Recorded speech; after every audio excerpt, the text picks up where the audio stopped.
Assalamualaikum students and a very good morning to all of you. Yesterday I have started our new chapter number 14 मेरी माँ, और उसके अंदर मैंने आपको लेखक की इन्फॉर्मेशन दी और लेखक के जीवन के बारे में थोड़ी सी बातें बताई चैप्टर के अंदर। और चैप्टर के अंदर वो भी बताया कि लेखक की जो माँ है वो उन्हें कैसे सपोर्ट करती है। नाउ आगे 11 वर्ष की उम्र में माताजी विवाह कर शाहजहाँपुर आई थी। उस समय वह नितांत अशिक्षित एक ग्रामीण कन्या के समान थी। शाहजहाँपुर आने के थोड़े दिनों बाद दादाजी अपनी छोटी बहन को बुला लिया। उन्होंने माताजी का गृह कार्य की शिक्षा दी। थोड़े दिनों में माताजी ने घर के सब कामकाज को समझ लिया और भोजनादि का ठीक प्रबंध करने लगी। मेरे जन्म होने के 5 या 7 वर्ष बाद उन्होंने हिंदी पढ़ना आरंभ किया। पढ़ने का शौक़ उन्हें खुद ही पैदा हुआ था। मोहल्ले की सखी सहेली जो घर पर आया करती थी उन्हीं में जो शिक्षित थी माताजी उनसे अक्सर बोध करती। इस प्रकार घर का सब काम कर चुकने के बाद जो कुछ समय मिल जाता उसने पढ़ना लिखना करती। परिश्रम के बल से थोड़े दिनों में ही यह देवनागरी पुस्तकों का अध्ययन करने लगी। तो स्टूडेंट्स, अब यहाँ पे जो लेखक है वो अपनी माँ की पास्ट के बारे में बताते हैं हमें कि जब 11 साल की थी उनकी माँ, तभी उनकी शादी हो गई थी, उनके मैरिज हो गए थे लेखक के पिताजी के साथ और शादी करके वो आई थी शाहजहाँपुर। तो 11 साल की यानी कि उन्हें घर का कामकाज नहीं आता होगा। तो शाहजहाँपुर में आने के बाद लेखक के दादाजी ने क्या किया, लेखक के दादाजी ने उनकी बहन को यानी कि लेखक की बुआ को घर में अपने घर बुलाया और उन्होंने लेखक की माँ को घर का सभी कामकाज, खाना पकाना सब कुछ सिखाया। तो थोड़े ही दिन में सब कुछ सीख गई लेखक की माँ और घर का कामकाज और खाना खुद ही पकाने लगी। फिर क्या हुआ, जब लेखक का जन्म हुआ तो लेखक के जन्म के बाद 5 या 7 साल के बाद उनकी माँ को ऐसा हुआ मन में कि अब उन्हें पढ़ना चाहिए, यानी कि लेखक की माँ पढ़ी हुई नहीं थी, उन्हें आना नहीं था। लेखक की माँ को पढ़ना लिखना नहीं आता था तो उन्हें ऐसा मन ही मन हुआ कि अब उन्हें पढ़ना सीखना चाहिए।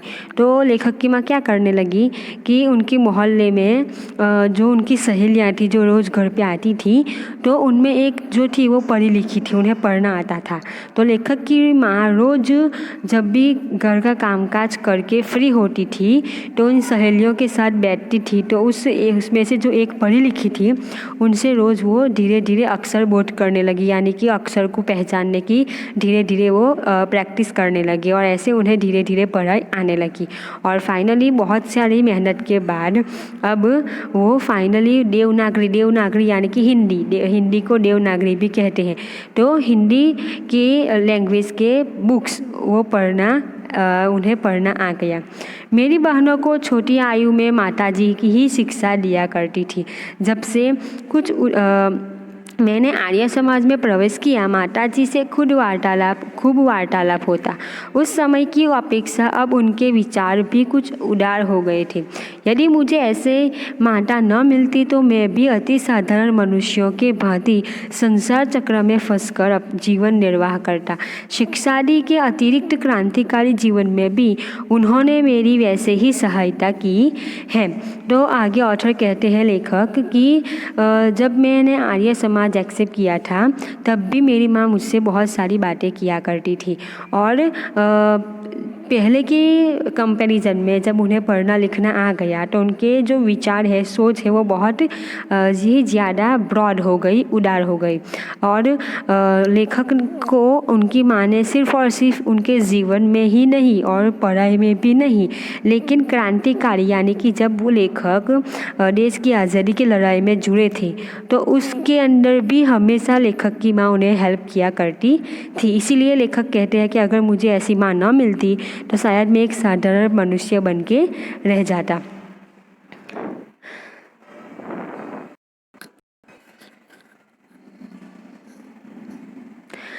जैसी मेजिनी को उनकी माता ने की थी माताजी का सबसे बड़ा आदेश मेरे लिए यही था कि किसी की प्राण हानि न हो। यानी कि लेखक की माँ ने सबसे ज़्यादा मेन बात उन्हें क्या सिखाई थी कि कभी भी किसी के प्राण को, यानी किसी भी मनुष्य या फिर कोई भी जीव, सजीव हो वो, या फिर वो फिर एनिमल हो, प्राणी हो, या फिर पक्षी हो, या फिर हम लोग हो यानी मनुष्य हो, कोई भी हो, उनकी कभी प्राण हानि ना होनी चाहिए।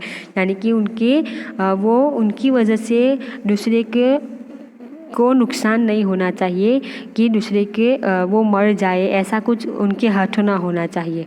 उनका कहना था कि अपने शत्रु को भी कभी प्राणदंड न देना।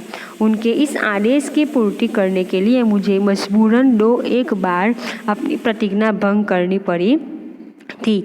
तो उनकी माता ने लेखक को सिखाया था कि कभी अपने दुश्मन को भी मारना मत, यानी प्राणदंड यानी कि मार डालना। तो कभी अपने दुश्मन हो उसको भी कभी मारना मत। तो इतना कड़क आदेश था उनकी माता का। ये आदेश हमेशा से ही लेखक फॉलो करते थे।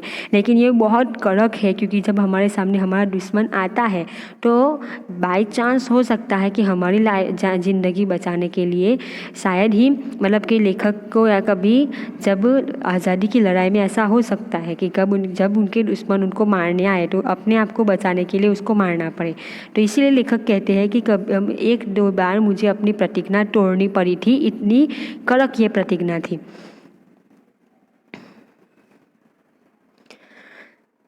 जन्मदात्री जननी, इस जीवन में तो तुम्हारा ऋण उतारने का प्रयत्न करने का भी अवसर न मिला। इस जन्म में तो क्या, यदि मैं अनेक जन्म में भी सारे जीवन प्रयत्न करूं तो भी तुमसे ऋण नहीं हो सकता। जिस प्रेम तथा दृढ़ता के साथ तुमने इस तुच्छ जीवन का सुधार किया वह अवर्णनीय है। मुझे जीवन की प्रत्येक घटना का स्मरण है कि तुमने जिस प्रकार अपनी देववाणी का उपदेश करके मेरा सुधार किया है। तुम्हारी दया से ही मैं देश सेवा में संलग्न हो सका। तो आगे यहाँ पे इस पैराग्राफ के अंदर ऑथर अपनी माँ से कहते हैं कि मैं तुम्हारा जितना एहसान मानूँ उतना कम है, क्योंकि और ये जीवन में तो मैं तुम्हारा एहसान नहीं चुका सका। यानी कि एक बच्चे की तरह, मतलब कि एक लड़के की तरह, बेटे की तरह मैं तुम्हारा एहसान नहीं चुका सका, तुम्हारी सेवा नहीं कर सका। लेकिन मैं इस जीवन में तो क्या, मैं और जितने भी मुझे जन्म मिल जाए उन सभी जन्म में, पूरे जीवन में भी अगर मैं कोशिश करूं तो तुम्हारा एहसान नहीं चुका पाऊंगा। इतनी तुमने हमेशा मेरे ऊपर इतने सारे एहसान किए हैं।